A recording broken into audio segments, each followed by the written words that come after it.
వరద బాధితులకు చేయూతనిచ్చిన contest corporator మెరుగు అశోక్ వరంగల్ మున్సిపాలిటీ పరిధిలోని శివనగర్ 34, 35 డివిజన్లో ముంపుకు గురైన ప్రాంతాలను పరిశీలించిన కంటెస్టెడ్ కార్పొరేటర్ క్యాండిడేట్ మెరుగు అశోక్ ఈ సందర్భంగా ముంపుకు గురైన ప్రజలతో మాట్లాడుతూ జాగ్రత్తలు తీసుకోవాలని, వెంటనే ఇల్లులు ఖాళీ చేయాలని, ముసలివాళ్లు, పిల్లలు, మహిళలు పునరావాస కేంద్రాలకు చేరుకోవాలని వారు సూచించారు. ఈ సమస్యకు శాశ్వత పరిష్కారం చేయాలని, త్వరితగతిన అండర్ డ్రైనేజీ పనులు పూర్తి చేసి ఓపెన్ చేయాలని, నాలాల ఆక్రమణలు వెంటనే తొలగించాలని ప్రభుత్వాన్ని కోరారు. ఈ సందర్భంగా నిరాశ్రయులైన ప్రజలకి దుప్పట్లు పంపిణీ చేశారు. వారికి టిఫిన్స్, వాటర్ అందించారు. ఈ కార్యక్రమంలో 35వ డివిజన్ పద్మశాలి అధ్యక్షుడు గడ్డం రవి, యూత్ నాయకులు అంకతి అఖిల్, పిన్నిరెడ్డి, ప్రణీత్, సాయి, నిఖిల్, ఓదెలు, రోషన్, కలకోటి శ్యామ్, సాగర్, ఎల్లయ్య, శ్రవణ్, కిరణ్, సోమయ్య, మహేష్, చిట్టి తదితరులు పాల్గొన్నారు.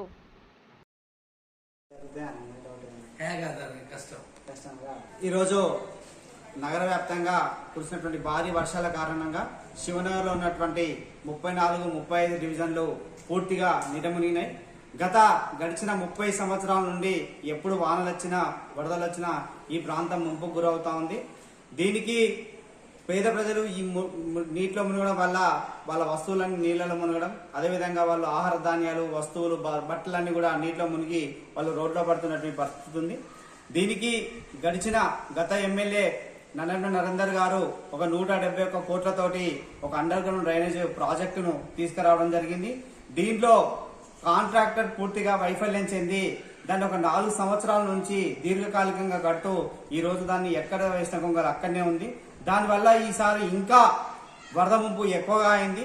దీన్ని వెంటనే అధికారులు, ఉన్నటువంటి ప్రభుత్వం, మా అక్క కొండ సురేఖ గారు దీని మీద ప్రత్యేక దృష్టి పెట్టి వెంటనే ఈ శివనగర్ ప్రాంతాన్ని ముంపు నుంచి బయటకు తీసుకురావాలంటే వెంటనే అండర్ గ్రౌండ్ డ్రైనేజ్ని వెంటనే పూర్తి చేయాలని చెప్పేసి అక్కను కోరుతా ఉన్నాం. అంతేకాకుండా ఈ డ్రైనేజ్ పూర్తయితే అది అసలు ఉపయోగంలో ఉంటుందా, దానివల్ల ఈ ప్రజలకి ముంపు నుంచి బయటపడతారా లేదా అనేది ఒకసారి చూడాలి.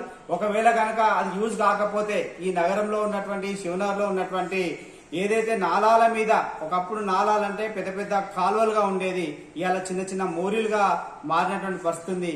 వాటిని వెంటనే తొలగించి వెడల్పు చేయకపోతే ఈ రోజు దీన్ని బాగు చేయడం, ఈ ముంపు నుంచి శాశ్వత పరిష్కారం చేయడం ఎవరి తరం కాదని చెప్పేసి నేను ఈ సందర్భంగా కోరుతా ఉన్నా.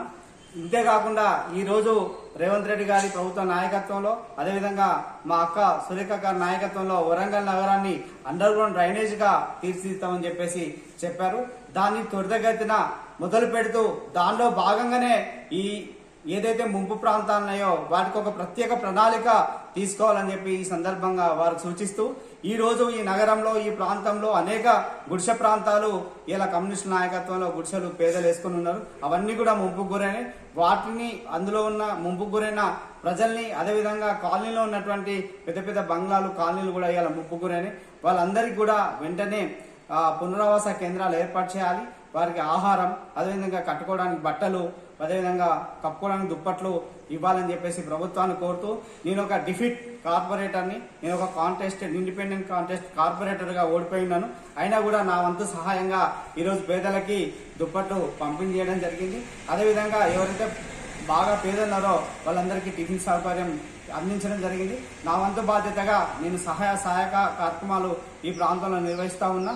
ఆ విధంగా ప్రభుత్వం కూడా ముందుకొచ్చి వారిని ఆదుకోవాలని చెప్పేసి విజ్ఞప్తి చేస్తున్నా.